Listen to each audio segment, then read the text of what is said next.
মই আমাৰ অসমৰ মৰমৰ অভিনেতা কিশোৰ দাসৰ ভিনীহিয়েক আজি বৰ দুখিত। আপোনালোকে অসমবাসী ৰাইজে গমে পাইছে কিশোৰৰ আজি মৃত্যু হৈছে। মই এতিয়া বৰ্তমান চেন্নাই এপ'ল' হস্পিটেলত আছোঁ। আমি তাৰ মৃতদেহটো অসমলৈ লৈ যোৱাৰ কাৰণে বহুত চেষ্টা কৰিলোঁ,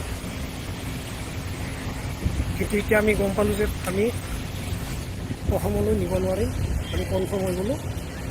গতিকে তাৰ সৎকাৰ আমি চেন্নাইতে কৰিব লাগিব, কাৰণ তাৰ মৃত্যুৰ সময়ত ক'ভিড পজিটিভ পোৱা গ'ল।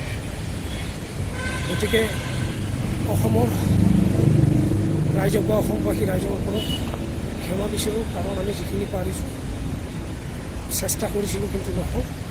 সেইটো আমিও কৰিব নোৱাৰোঁ। গতিকে আপোনালোকে ক্ষমা কৰিব।